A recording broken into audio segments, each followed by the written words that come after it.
This conference has been put together with much love, and I went through the whole thing, and it covers from culture as reflected in food and other things, in the language, in the media, and the economics, and the politics, and all of it.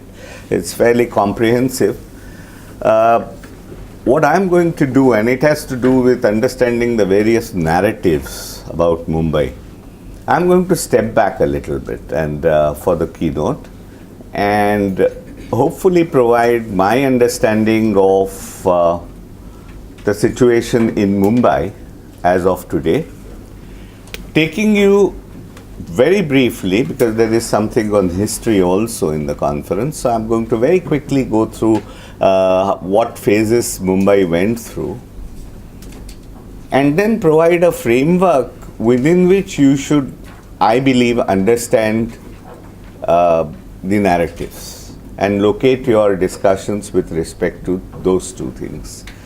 Normally for keynotes, we don't have time for any discussion. I have said that if we have time, I'm happy to do that, which means that I'm going to go through my keynote fairly quickly because we're already a bit late.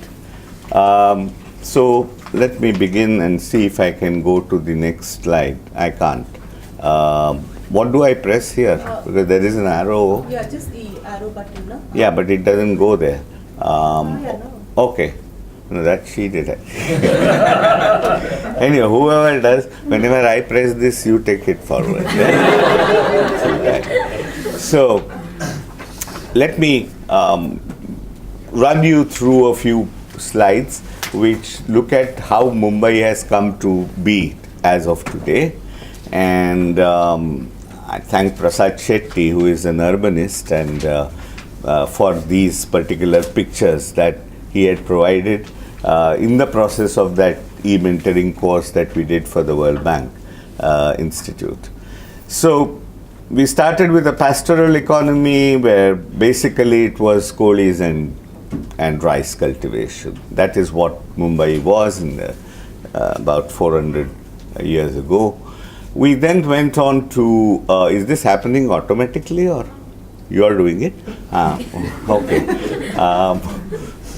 Then we went on to creating a port city, and slowly we started during the 1700s having trading there. Now this is a typical narrative that we have, that is in those novels of the time and so on, that we find that we basically started having very dense kind of stuff happening around the ports, mainly to do with trade and so on and so forth. And then this is the kind of density that we had. We continue to have that density even today, but this was very localized in those days along that particular strip next to the Bombay port.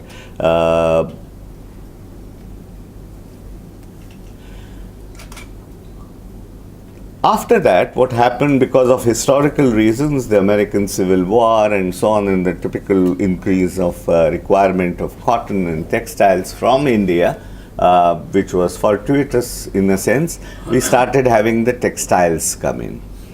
I put this in because although you have this industrial kind of phase of Mumbai, in terms of value that Mumbai economy has, this was not an overwhelming part of it. The reason why I mention this is that by no stretch of imagination, Mumbai was ever an industrial city. A lot of people tend to think that it was industrial and then it became financial, Mumbai was always a trading city. It was never an industrial city. What little industry it had was also wiped out thanks to various occurrences and trade union strikes and closing down of mills, which has its own narrative going forward post-80s. But that's a separate issue. The reason why I put this up is to show that although we had a footprint of industry, Mumbai was typically a trading city. Mumbai was also a diverse city. And that is one of the things that most cities in the world which specialize and over specialize. Take Detroit, take Manchester, and those who can't reinvent themselves are cities that fall by the wayside.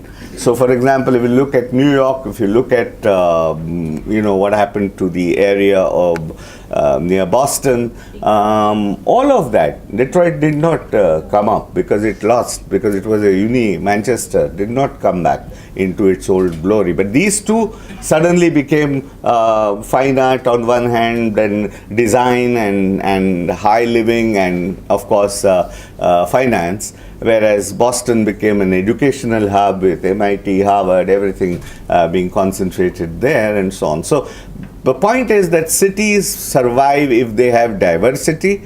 If they are over specializing in a single thing, they don't diversify, they are gone. And this is what typically you had the textile mills, people who came here to live, who used to walk to the textile mills and so on, also were looking there. You have this usage of the word rooms about things, which is actually a British kind of a usage. Sherlock Holmes, had rooms at Baker Street. Fictitious, but that's the usage. So even now, when my class 3, class 4 employees talk to me, they ask me, "Tumchi kholi kuthe hai Mumbai madhe?" Even if I were to have a flat, which unfortunately I don't, but if I did have it, they would still say kholi kuthe hai, because ghar is somewhere else.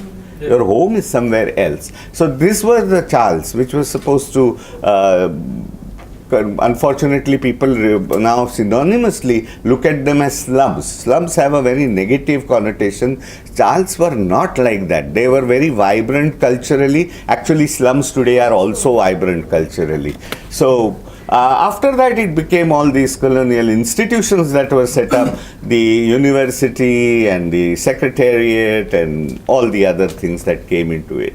So it started having the administrative or the government kind of seat was there. That is what happened. And slowly it started becoming commercial and financial. And you started having commercial and financial. Of late, this has started happening a bit too much, and it has gathered pace because of two things. Number one, we have disliked the footprint of industry because of our newly found liking for environment and concerns, etc. So we don't, somehow you don't have Bombay Gas Company in Dadar or Naigaon area, bang in the middle. How we can have a port bang in the south of Mumbai, from where in the hinterland all the trucks go through Mumbai city, is unheard of any great city that of the world.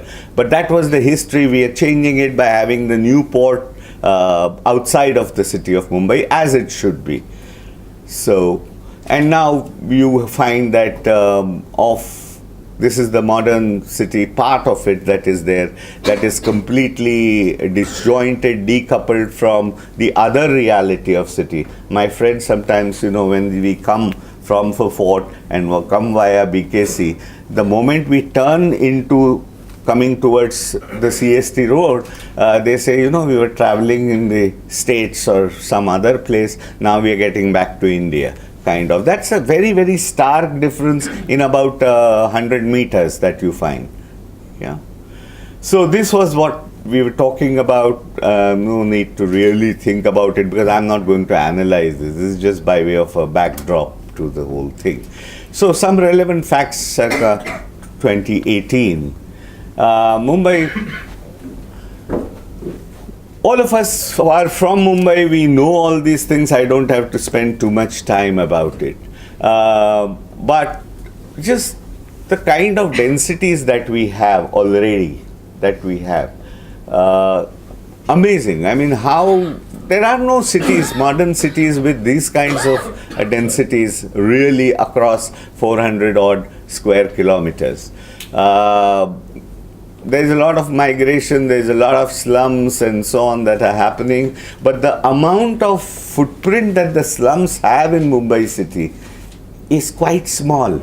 when we keep on talking about, slums and these people and so on and so forth, the underlying space that they occupy is actually minuscule compared to the overall space that Mumbai has, the land supply that Mumbai has. Mumbai has been growing. It is a major contributor to the GSDP. The contribution to the state is about 30%. The contribution to the exchequer, the treasury of the state, is to the tune of 70%. It contributes about 14% to the national treasury and so on. So part of it is overestimation, we know, because back offices are here. So when Tatas file their returns here, we can't take it as if it's coming from Mumbai when we know that their operations are all over. But this is a very small place which is exceedingly important. It's a high pole economy location that we have, and of course we have financial, commercial, infotainment. The gaming and the infotainment industry, apart from Bollywood, is one of the major value contributors to Mumbai city, not very well recognized. The rest of it here is recognized, so I won't say anything about it. There's a huge transportation network, 2 airports, air, surface. As far as the airport and freight and other things are concerned, Mumbai was premier. It is losing it to Delhi of late. Even in terms of investment, we are losing to Delhi National Capital Region of late. That has to do with policies. I might have something to say about it. But the production structure of Mumbai is something that you should note, because it has implications for a lot of things. You talk about informalization, you talk about employability and all that. Look at the structure of Mumbai's production. It is 80% services. That is what we do, and the implications of that. Aditya. There is the geography of it, and this I have put up only to show you that if you take a 5-kilometer radius along the CBD of the city, then typically for Mumbai 66% is water. Now if you go by what Singaporeans, Japanese and others are doing, you might well suggest that we can build islands. In fact, there was a presentation that was made to the government of Maharashtra a couple of years ago, more than a couple of years back. The problem was that people didn't take them seriously. Maybe they should be taking them seriously, and you should construct these islands, etc. and so on. But compared, this is a disadvantage that we have, and this is something that is given, the topography of Mumbai. And next, this is one thing that you should look at. I mean, this is, if you look at the commercial and the residential FSIs that typically cities have, they have a downward sloping curve. That is, as you move away from the city, the FSI is lower. At the CBD, the FSI is very, very high. And there is a very simple, commonsensical, logical explanation to this. And this is what I call as the one price principle. That all commodities have to be priced the same. Now, when we say the same, everywhere, except that you have to discount for commutation, the transportation costs, other inconveniences, etc., etc. So if you can explain the difference in prices of different commodities in different parts spatially of a city, because of these things, then it's fine, then we consider them to be the same. But look at what we have done. We have a uniform FSI everywhere, universal FSI. And that's going to be one thing that I'm going to talk about. This is stupid. I mean, this is completely ridiculous policy that we have. Both the FSI and the TDR policies we have distorted completely, and that leads to a lot of the actual problems that we have. This is just to show, which is no surprise, how there has been a northward movement in the spatial distribution of offices. The next one shows how the residences are also moving further, and we can discuss this, but I don't have the time just now to go into why I put their gentrification with a voluntary twist there as a part of it. But that is what is happening. This is where all the slums are, and they are proliferating everywhere. Although the latest slums, the censuses tell you that slums have not increased, in fact they have come down from 50 odd percent to 40%. And surprise, surprise, what has happened is that not only have the number of slum households come down, but also the density, the population in slums is also 40%, which flies in the face of what we teach normally, that slums are of higher density than informal. Yeah. Now, whether this is really happened or whether this is just a problem with the data, etc., we have no way of knowing. But that's what your census 2011 tells you. Next. One of the things that we keep on thinking that slums are all on the government lands, because government land means nobody's land. So you can encroach on it, and we can all build conspiracy theories, intentionalities. I don't want to go there. I hope not many of you will go there, because it's very difficult. I mean, then it becomes more journalistic kind of opinions, etc., etc. But I just want you to look at this. 48% of the slums are on private lands. And then you have to ponder that normally one would think that if I own a piece of land and somebody encroaches, I would not tolerate it. Why is this being tolerated? Yeah, this is a puzzle that you should think about. I have thought about it. I have a reason why that happens. Maybe if we have time, we can discuss it. That's a whole work that I did for the World Bank on land markets in Mumbai. Okay, so I now present the framework to understand issues and to seek solutions beyond. I have a simple mantra that we look at the reality through whatever lenses we have of disciplines or individuals or whatever. We are aghast at things, and then we start having the narratives. Ke ka dhala? Why did this come about? What is the reason? I personally look at it with the help of a simple mantra, and that is, if the outcomes are problematic, look at the policies. Look at the policies. I'm sure there are other things also, but I think look at the policies. Why? Because policies and policy frameworks, more importantly, not individual policies, look at the overall policy framework, those that provide you with the parametric framework within which actors behave. Because policy frameworks create incentives for agents and agencies. These incentives make them take actions. These actions lead to outcomes. So if there is something wrong with the outcomes, look at the policies. There must be something wrong with the policies. And I want to just argue here this is a narrow argument, but nevertheless I think I should make it, that many of the policies that we have can be easily shown to be, even to a non-technical audience, that they violate basic economic principles. And if you violate basic economic principles, commonplace principles, then you are in trouble. So change your policies is what the message or the takeaway would be.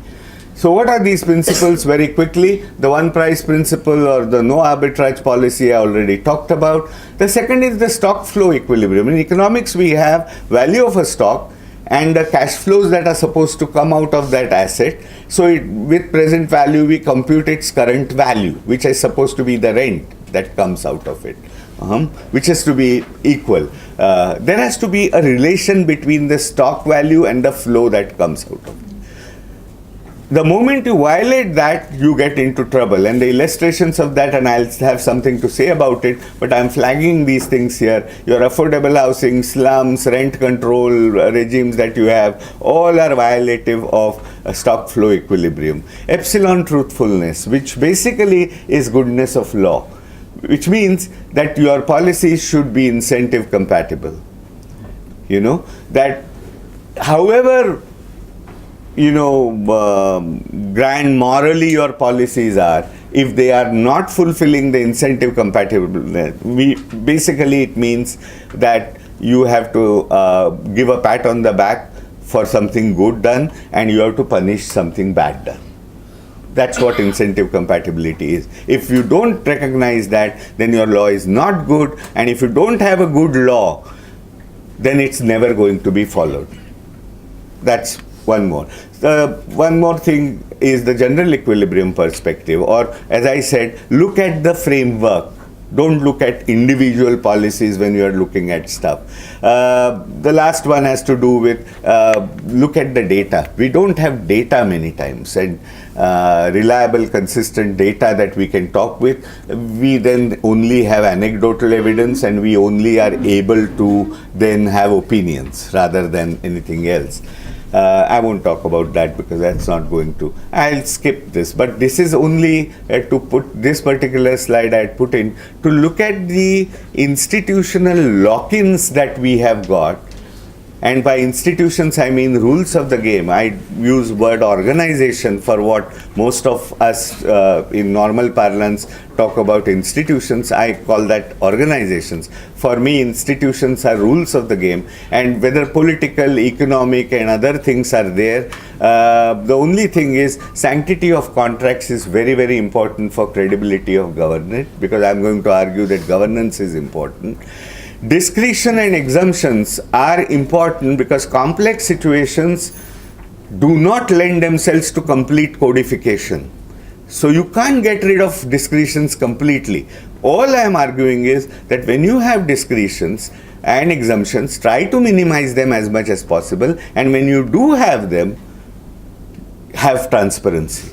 So if I give somebody out of rule, I must put it out and say I have done this, kind of a thing. That would put enough check and balance. This is why is the situation, and this is generic in Indian situation when you look at the urban spaces and urban cities. There is a missing local public finance. If you look at the world, typically the size of the government at the local level is about 6%. Sometimes it's far more, but that depends on the federal structure. But it's normally about 6% of the national income, GDP. In India, the local government is less than 1%. So you have a weak government at the local level. So even if it wanted, it will not be able to manage the city well. Yes? Give it more revenue handles, we say, rather than giving other things. There are no revenue handles to be given, because in economic theory we teach about local taxes, etc. Most of them are already usurped by the state government, whether it's the local sales tax, whether it's the professions tax, whether it's the motor vehicle tax, whether it's the entertainment tax. These are local taxes, but they have been usurped by the government by taking the patronizing attitude that, you know, you don't have capacity, we'll collect it, give you a little bit, and so on and so forth. Yeah. The only revenue handle that is remaining post GST really is the property tax, and we could increase the coverage with the GIS and so on. We could have slums pay a little bit of property tax also, and we could, as we have in Mumbai, for example, moved from the old rental rateable values to capital value tax and so on. The point of this is to the last point, which is that whatever you do, whatever reform you do, cities in the world are never self-sufficient. They are never surplus. In fact, in the best case scenario, property taxes never amount to more than 25 to 30% of the total expenditures of the city. Which means that in a federal setup, cities have to be looked at as golden goose. That they are engines of growth. The way we set up our tax system, all the tax dividends go to higher level governments, whether it is the state. In our case, largely it used to be the central government, because you know, if we are services oriented economy, constitution doesn't allow the state government, I forget the local government, to tax services. So only the central government used to enjoy the benefits of the growth in a city, but city had to provide for infrastructure. Given that kind of an asymmetry, you need devolution. So the devolution that we have, and constitutionally we have provided for it, post 73rd, 74th, we have the state finance commissions which are supposed to devolve. The word I use is devolve, which means untied grants. Not purposive, not ad hoc, because those grants happen. But devolution, even in a state like Maharashtra, so much progressive and all that we call it, in the 4 or 5 state finance commissions that we have had, there has been zero devolution. They just say, the finance government says only that, you know, our state economy is such that we don't have enough money. That's it. So we can't help it. So, I think governance is the key. Resources, I have already emphasized, are important, but governance is the key. Governance is nothing grandiose. It's just three things as I understand it. One is simplification of processes and protocols, single window systems, etc., reduction in transactions costs. No big surprise there. The second and the third, the two other things are the policy framework that inform the agents and agencies in the city and the capacity. So it is both the capacity and the policy frameworks which for me are the substantive components of what good governance is. So work on these two and build the capacities of people, politicos and bureaucrats so that they can create all kinds of pressure groups and so on. Politicos, everyone agrees, are the first charge. Every kind of seminar, conference we go from here to Delhi, they all agree that our elected representatives somehow must have a developed capacity. We don't know yet how we can get them together. There are efforts, but how we will get them there, what incentive we can provide them with, so that they can come and sit and listen for 2 days and say that, you know, we want to learn something about the city. Because unless there is a political ownership of the city, it's not going to happen. There are a few things I mention here, basically what capacity building has to be. As I said, if you don't want just opinions, you need to have data warehouses and urban observatories. We don't have any of that. We need politicians and bureaucrats, especially at the lower levels, to have capacity building. We need municipal cadres and policies because, for example, the current governance structure that we have a municipal commissioner who is handpicked by the CM who looks after the urban development department. You cannot expect this commissioner to take up the fight on behalf of the city when his career ambition is to become the cabinet secretary in the state or in Delhi or wherever, and rightly so. So that has to change. There has to be monitoring and evaluation and general HR policies, monitoring and evaluation and so on. Capacity to absorb funds. You know, we talk of resource crunch that we have, but you must have been reading in the newspapers that even in Mumbai, where actually we have fairly good bureaucracy there. I mean, there are at least 8 IAS officers who are running. Imagine the smaller municipal corporations and so on, where they don't have this kind of capacity, even in terms of intelligence and so on. But even there, if you find that at more than 10% of the capital allocation simply doesn't get spent. So capacity to absorb all the money, you can ask for more money, more resources, but you must also develop the capacity. And finally, this is going to become important going forward, writing complex PPP contracts. Public sector in general, forget local sector, but public sector in general simply does not have the capacity to write complex PPP contracts today. So, what are the policy reforms in design areas that I have flagged? I have flagged these 4 which are important. FSI and TDR are basically planning tools. Basically, you look at a situation, geographical, spatial, location, and say, okay, this place can have the carrying capacity, can have greater density, so give greater FSI. TDR is historically been done to save heritage buildings and so on, and you had a specific receiving area also specified. In India, in Mumbai in particular or Maharashtra, we don't have like that. We have found in FSI and TDR easy ways of raising finance. So we have converted FSI and TDR into financial and fiscal tools. Much as in the earlier days we used to use CRR and not CRR but SLR as a easy source of finance rather than a prudential tool. Here you are converting a planning tool into a fiscal tool. And whatever the scholars like me might say, and this is not something very difficult to understand, it is difficult to argue against 3,000 crores. That today, for example, BMC is making out of giving all kinds of concessional FSI. You know, that I'm totally against. I have no problem charging for FSI. But where you charge it should be a planning decision. After that you charge. Today what we are doing is, hey, you want to build a hospital? You're doing good, it's my job, but I can't do it. So if you're doing it, no stress on my budget, I give you 4 FSI. Completely bad way of going about doing things. And what do you don't need to